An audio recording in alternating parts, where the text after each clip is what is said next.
vinyl community? YouTube? Welcome to Cosmic Vinyl. You're in the cosmic realm. Let's rock!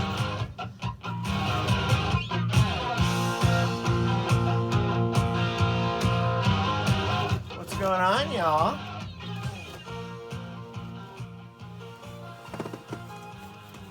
Something I'm not going to show right now, but I'm going to show it in another video. But the hounds. I'm pretty sure Logan Archer Mounts knows who that is, since I got it from him. Not got it from him, but the idea to get it. Driving through the cosmic realm. What's up, everybody? How you doing? I got my purple pillow. All right, gang. Vinyl finds video time.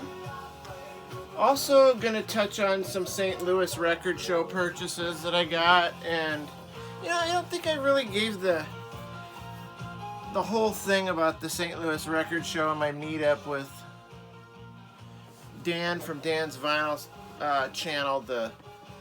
I didn't really give it what I should have did in a video, so I'm gonna kind of rehash some of that a little bit. But let's get these mind shields off so we can get the business.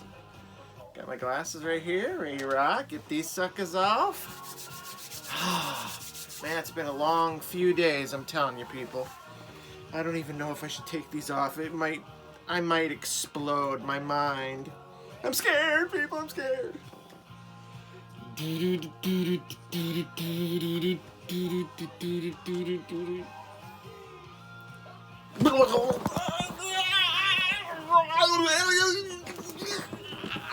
Face melting. My face melted. I'm just kidding. Nothing bad happened in the realm here. I'll just put the sunglasses back there by the lava and the sparkles. Alright, here we go. Let's get into this thing. Got my trusty notepad that I got my stack of records. God, I got some great stuff, man. I'm just gonna give you, see what I'm gonna be giving you today, vinyl community and YouTube and all my other music friends out there. I'm just giving you the tip today. I mean, look at all this other stuff I got, like this.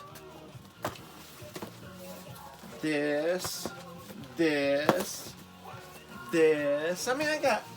mean, I've got so many records that if I just do a few at a time, I could do vinyl find videos for the next 2 years. Who knows? But I'm gonna get this one going. Okay, as you know, it's been over a couple weeks now. I've lost so much track. I've just completely lost track of time with all this, you know, with the coronavirus thing and working 2 jobs, and yeah, I'm still working both places. Just let you know, family video is all about the mighty dollar, so we don't close for religious holidays. We definitely ain't gonna close for some deadly virus. I mean, that ain't nothing. Anyway, yeah, so I'm still working my ass off. So anyway, I think it's been about a month ago now that I went to that record show, so it was actually like the first, or it was March 1st, so it hasn't been quite a month, about 3 weeks. But anyway, I went down to St. Louis, flew down there. My boy Dan picked me up on Saturday morning. I got down there about 11 o'clock or so. I mean, he literally picked me up from the airport, and we were in record stores within a half an hour. I mean, we were having a great time. I mean, just like we'd been hanging out for forever, you know? I mean, it's so weird when you finally get with somebody that you've been, you know, talking to. I've been talking to Dan daily for, you know, a long time. So he picked me up from the airport. We were in the record stores. You know, I showed my pickups from the record store stuff already. I did a video if you want to go back and check that out. But then the next day, he showed up, picked me up from the hotel, and he brought with him a little VCLT package. So I'm going to show those records, which I haven't showed yet. So this is record show day on March 1st. he gives me a box of records, and the first one I'm going to show you is this. And this is creepy as hell. What a great album cover. God, that's a framer there. Look at the detail on that creepy old dude's face. I mean, that is insane. He's like a Nosferatu looking old bastard. Looks like this old guy that used to go to our old church. We used to pick up and take to church, and he'd always be chewing this huge wad of gum, and man, imagine chewing gum with those teeth. Anyway, this is Crocus's live album, Alive and Kicking. Hell, I had to pick this thing up just for the cover alone, let alone the songs. But this is their only live album. I take that back. This is their first live album. Crocus is a Swiss rock band back in the 80s, hard rock. I wouldn't call them hair metal, but they were in that era. This is from their 1986 tour of United States and Canada. It's got all their hits on it, like Eat the Rich, Screaming in the Night, Midnight Maniac. Midnight Maniac, I'm the killer at large. Stayed Awake All Night. God, I love that song. This is just, it's got all their great stuff on it. Inner sleeve there. It's got some of their other records and stuff, and some pics from some stills from the live shows. But I remember the first time I heard Crocus, I have a few of their albums, but the first time I heard Crocus, I had this compilation cassette tape that had a song on it called Long Stick Goes Boom, which is actually the opener on this album. Gosh, I loved that song, so that was enough to get me going on it. But yeah, gosh, something that Crocus did really pissed off Dee Snider from Twisted Sister. They screwed over his wife on some costumes that she made for them or something. I don't remember, but Dee hates him. He calls him Krampus instead of Crocus. Anyway, they have some kind of beef. The second thing that he brought me was this Aftermath by the Stones. And this album cover is friggin', I mean, for a record that came out in, I don't know, what, 60, who knows? I can't remember. I didn't do my research. But, yeah, this album cover is pristine. Now, he did warn me that the record itself might have, might be a little rough. But you know what, Dan? I took a listen to it. It's crackly and it's got your usual, it wasn't real well taken care of, but it's listenable. I mean, songs like Paint It Black. I love a song that's not hugely well known by the Stones, but I love it. It's called Stupid Girl. Just love that song. Under My Thumb. It's a great tune as well. This is a cool album. The Aftermath by the Rolling Stones. So I was happy to have that, Dan. And then Dan got me, and this is so funny because this record by the Members, this is listed as a punk. They're listed as a punk rock band. They may have been a punk rock band like in late 70s when they formed, but this is more like it's got a reggae sound to it. It's not ska, but it's got some horns on it. And it's got a song on there called Working Girl, which is kind of a typical 80s, not new wave, but an 80s era type song. It's a nice hit. Where they broke into the MTV. They had a video for it, so they broke into MTV with that. I think there was another song too on here. Working Girl, and was it Radio or Radio? Which one was it? Radio Dub. This album here is called Up Rhythm Downbeat. Which when it was released in the U.S. When it was released in the U.K., I think it was called Going West. So, yeah, pretty cool record. Actually, so funny is I had a copy of this record in my hand. It was in my local collectible store, and pulled the record out. I was like, oh, dude, this looks pretty cool. And I pull it out, and what's in there but Eric Clapton, some Eric Clapton record, and it was all beat to shit. So, yeah, I was happy that and when I opened the package that this was in there. I was like, Jesus, I just had this album, Dan, in my hand. But, so I was very thankful for that. And he was, like, happy to give that one to me. Thought I'd like it, and I am definitely, I dig this dude's hat right here, for sure. That cat's the lead singer right there. I can't think of his name, but who gives a hoot? Now this record is the one I was the happiest about getting from Dan. Dan, this album means a lot to me. I think I told you that in the car, but this Donnie Iris record is so good. I loved Donnie Iris. I still do. I mean, this is a great power pop outing here for Donnie. Donnie was formerly known as Dominic Iris. So, you know, he was in bands like the Jaggers. He wrote their big hit, The Rapper. Rap, rap, rap, they call him the Rapper. Pretty cool, like, stalker hit from the Jaggers. Something else I didn't know, found out in my research, that he was also in the white funk band Wild Cherry.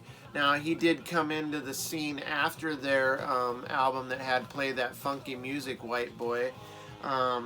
He did make an appearance on the following record, though. So, Donnie Iris. Probably best known song that he's best known for off of this record for sure is Aaliyah. Oh my God, I love that song. Aaliyah is a power pop gem. It would probably be in my top 10 songs of all time. And strong statement, I know, but it's such a great song. Aaliyah, here we go again. Anyway, it's kind of a cool cover. Also want to get his next record too after this, called King of Cool. Had an opportunity to pick it up at the record show. I should have, damn it. It's got Love Is Like a Rock on it, which is another great song. Yeah, Donnie Iris. I seen Donnie Iris, I don't know, it was probably around 81 maybe. He was part of what was called an Iowa Jam Festivals outside, and other bands that were there were like Joan Jett and the Blackhearts, Quarter Flash. Who else was there? Joan Jett, Quarter Flash, shit, I can't remember, but I remember it was a pretty decent show. I think the Smithereens might have been there too. God, they're a great band too. I gotta get some of their vinyl. Anyway, now, and again, me and Dan had such a great time getting to, you know, just when we started to kind of get to hanging out too, man, it was like it was over, and I was sad to go. I'm home almost. In fact, I ended up having to stay an extra day, which was good because really would have been a rush to get me out of there on Sunday, so I was glad to stay and leave Monday. And then to meet Brandon, Mr. Hall of Fame, who I found out was one of the OGs of the vinyl community way back in the day. It was just phenomenal to talk to him. Also, while we were standing in line at the record show, there was some sort of delay. Somebody didn't show up to open the place up, and here's all these vendors, nothing set up. So we had to wait in the hallway for a little bit, and it was fun though. We just visited with all these other guys that, you know, love music and love vinyl. Dan had met a guy that his name was Sam, and he watches the Cosmic Channel and watches other channels on the vinyl community. He doesn't make videos yet himself, but he's a fan and he loves to watch. And it's his name is Sam. He had a buddy that was with him that lost his belt or something. I don't know, his belt broke, so he was looking for a belt. I don't know why. Dan can't think of the guy's name either. I wanted to say the guy's name was Carl, or fuck if I know. But whoever that guy is, maybe he's watching this video. Sam, if you're, let me know in the comments if you see this video what your friend's name was. I feel horrible for not remembering. But also spent time with Matt Sands, DJ Mellow Yellow.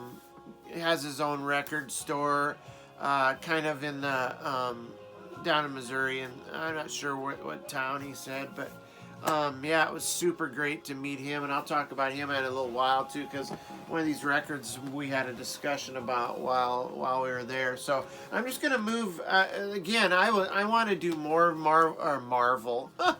I want to do more VC meetups. I'm serious about you know, branching out, going out and meeting people. I can fly pretty cheap because my wife works for an airline. So, yeah, I definitely want to get out and do some more of those. I had a blast. So you never know, you might be on my list, whoever you are out there watching this. So anyway, vinyl finds time. This is stuff I picked up at the St. Louis record show. I'm just gonna flip this real quick. The record show was absolutely killer. I mean, I ran into such cool records. I was really looking for a lot of power pop, and I ran into a guy named Steve. He was like right in the middle, and I scored some major power pop. This record here, I mean, if you see that right there, it's a band called the Werewolves. If you look at that, you think power pop right away, you know, 70s kind of power pop stuff. I mean, they definitely look like that kind of, maybe even borderline kind of glamish kind of stuff. But these are, the Werewolves are a short-lived band out of Dallas, Texas. They were discovered in this album, and also this album is produced by none other than Andrew Loog Oldham. The guy that was the longtime producer for the Rolling Stones. So, you know, it comes with the right people on it. But the thing is about this band, this album was released in '78, and you can tell they just didn't quite know what they wanted to be. I mean, they have songs like The Flesh Express and Hollywood Millionaire that are great power pop songs. But it kind of sounds like it's power pop meets like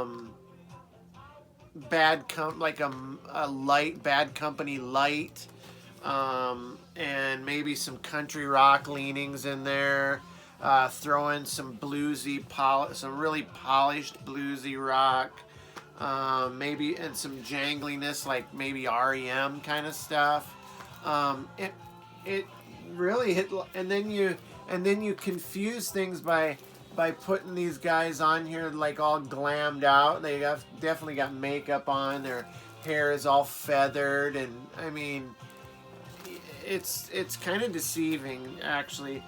First time I listened to this, I was actually disappointed because I thought, you know, it's not power pop. It's not as much as I wanted it to be, and there was some like a countrified kind of songs on it, but you know what? I listened to it again tonight, and I had a whole new outlook on it. I actually really like this record, and it just proves how underrated this band was. So I'm gonna say I'm giving this one a thumbs up. At first it was kind of meh, but now it's a thumbs up. So yeah, the Werewolves. It gives you a little bit of everything. Some power pop, some country rock, blues rock, Bad Company light. So there you go. Next on the docket is, I got a couple of records by this artist. It's Julian Cope. I've listened to Julian Cope. I have his Peggy Suicide on CD, and I really enjoyed that. That's a really great album. Julian Cope is an amazing artist.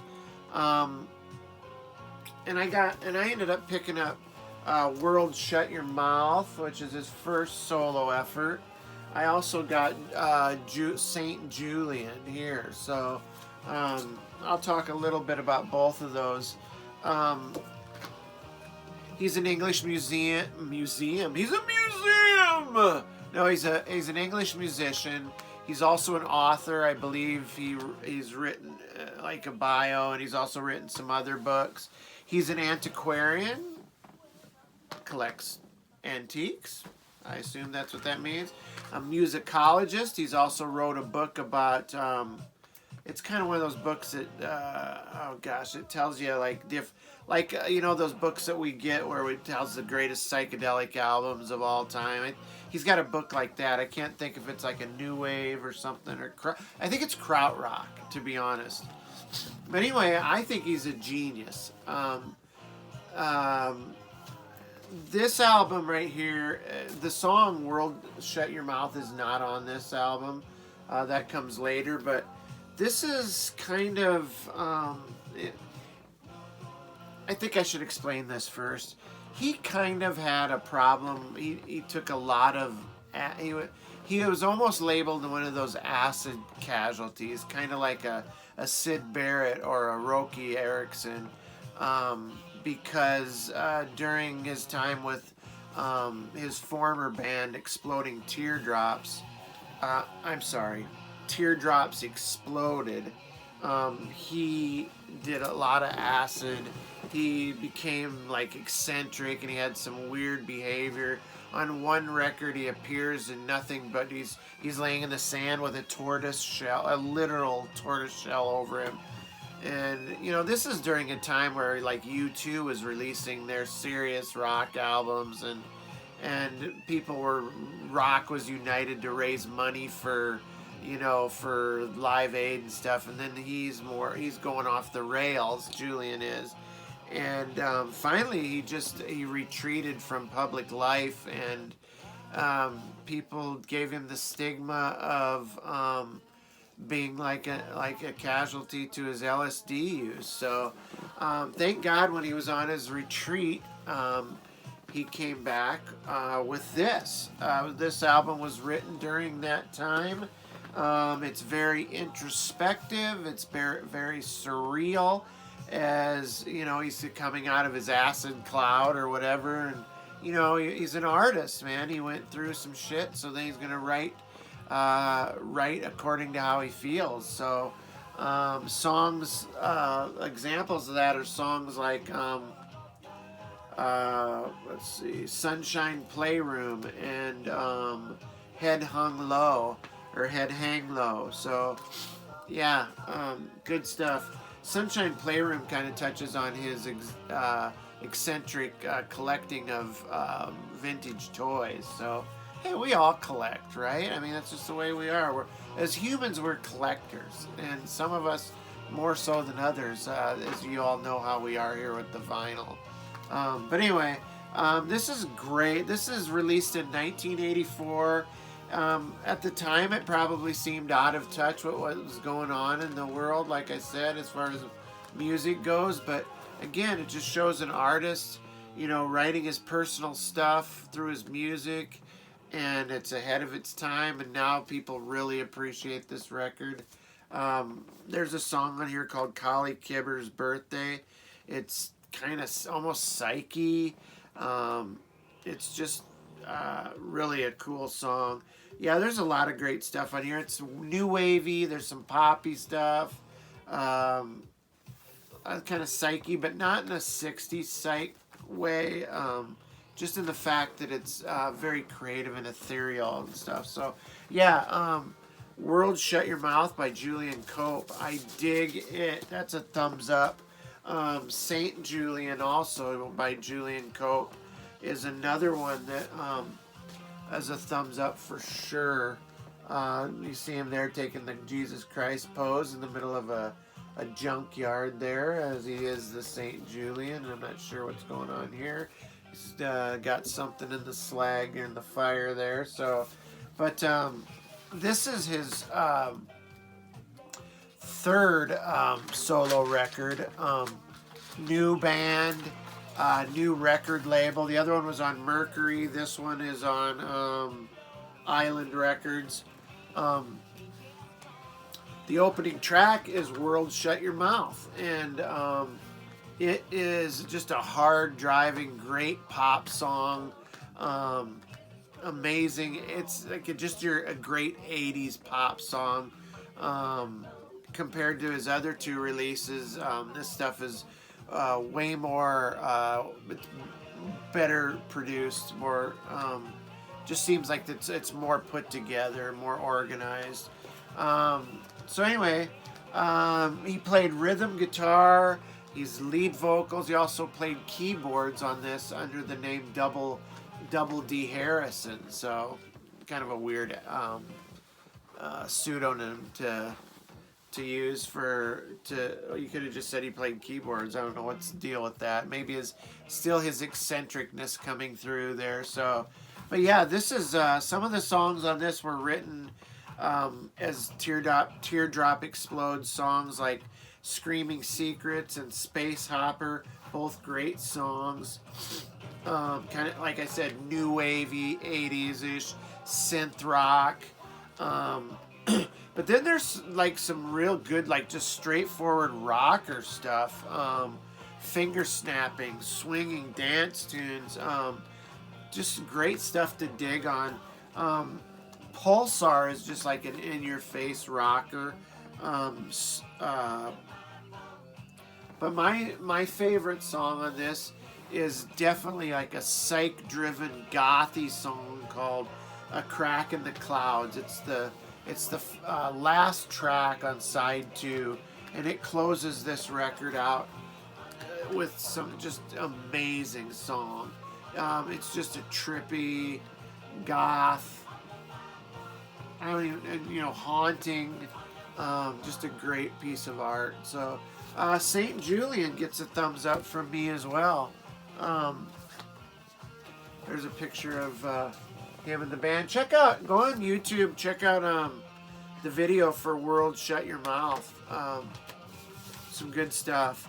I actually picked up these Julian Cope records we were practically heading out the door, and there was a guy there, and he was just busted everything. He was selling everything dirt cheap, so I just figured I like Julian from his Peggy Suicide record, so I picked up those records, and I am not sorry. I loved it. This is another power pop effort that I picked up by a band called the Brandos. This is just 80s, power pop rock, kind of more roots rock than power pop. I guess I wouldn't even call it power pop. I would call it more roots rock. They're an American rock band. They were formed in 1985. Like the guy's bolo tie right there. Used to wear a bolo tie occasionally. The title track on this is actually the album's called Honor Among Thieves, and the title track is amazing. Another song called Gettysburg is great too. Those would be like the roots rock hits, I guess, if you had to pick hits off of this record. So the singer, that's him right there. His name is David Kincaid. He formed the band.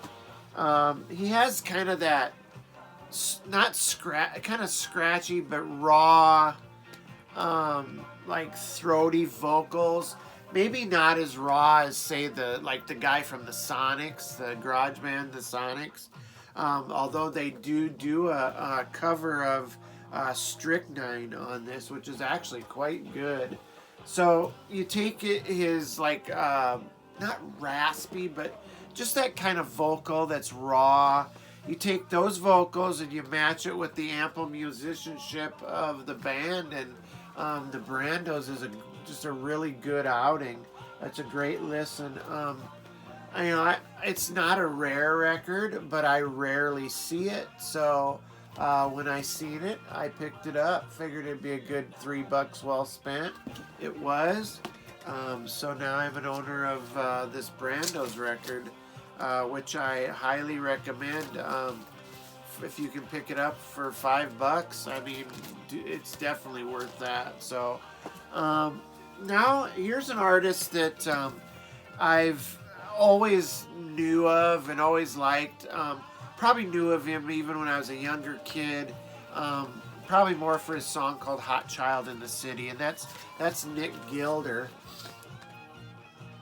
But in the last like year, I've really come to appreciate him more as an artist and as a performer, and really dig into his music. In fact, so much so that I had already picked up this record here called City Nights that has Hot Child in the City, and then this other one, Frequency, which is the third. These albums are first, second, and third in concession here. But yeah, I picked this one up. I love Nick Gilder. Nick is like a glam. He's glam rock. He's power pop. He's glam pop.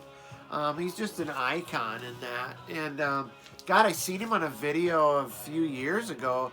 Got up with some band and sang Hot Child in the City, and I tell you what, the guy can still belt it out. I mean, the register is a little lower, but gosh, he can still rail. I mean, it's poppy, it's sugary, but it's not bubblegum. It's glammy and it's fun. So I mean, that's why, and it rocks. So that's why I picked this up. He has a certain kind of like femininity to his voice. You'd almost think that, you know, the vocalist was a female, but and I'm not even saying that as a slam. It's actually a good thing because it just adds to the glam rockiness of it. And it makes it even sexier and just a good time. So yeah, he rose to early prominence in a glam outfit known as Sweeney Todd.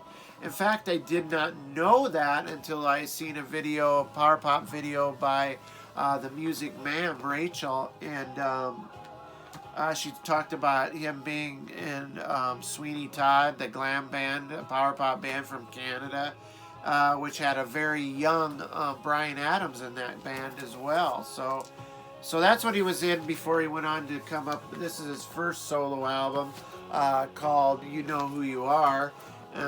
The title is basically thanking the people you know who you are, rather than run through the whole list of people, but people that helped him along the way, fans and whatnot. But yeah, released in 1977. It's got the Sweeney Todd song Roxy Roller on that, which is a great glam rock song.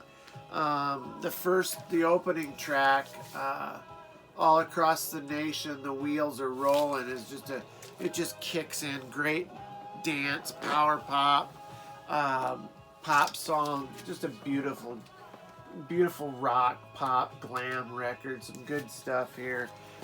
Yeah, I'm gonna try and find some of that Sweeney Todd stuff too. So, yeah, I've been really getting into the Nick Gilder. He's written songs for like Bette Midler, Joe Cocker, Pat Benatar, Patti Smythe. Patti Smythe from Scandal. Remember the song The Warrior? I am the warrior. He wrote that. Nick Gilder wrote that hit song for Patti Smythe. So, cool shit, right? All right, last record. We'll do this quick here. I know this is getting long, as I always do. But this is Messages from the Cadet Concept, features Messages from the Status Quo. Now, you know me, I love my 60s bands, and I love, this is kind of psyche, kind of garagey. I actually thought this was their first record, which was called Picturesque Messages from the Status Quo. But this is, it's got a different run of tracks, and I mean, it has kind of the same picture, but not, it's got a different, there's no border. So I don't know if this is just some reissued comp. It's Cadet Concept by Pi Records. So I'm not sure what's going on here, but the rap that this album takes is that most of the songs sounds the same. It's got the it's got that guitar sound all the way through the record. So the hit Pictures of Matchstick Men, I actually thought the song Black Veils of Melancholy, another hit, was the same song because they both sound so similar. So yeah, it's if there's a drawback to this, it's that a lot of it sounds the same. But it's well worth the money that I paid for it. I'm happy to have it. I love my 60s stuff. And actually, when I ran into Matt Sands at the record show, we kind of talked about what we had, and he had some Graham Parker. No, was it? Yeah, Graham Parker in his bag, and I just told him all I had at this point was a record by The Call, and then this record in there, and we talked about this, and you know what? Even if the songs do sound the same, I like that song, so it doesn't bother me, and it's a good record. So yeah, and Matt turned me on to a really good beer. I can't remember the kind, what it was though, but it was really good imported beer. So that's it. That's just the tip, people. I gave you the tip of the record show stuff from St. Louis. I've also bought several records over the last couple weeks here in town. The guy at my collectibles store got a whole new haul of records, some great power pop, some great classic rock. So yeah, this is it, people. I'm out of here. You guys have a great night. Have a great day tomorrow. I love you, YouTube. I love you, music vinyl community. I'll catch you next time. Another Vinyl Finds video coming up soon. I'll try not to stay away so long. Peace out, people.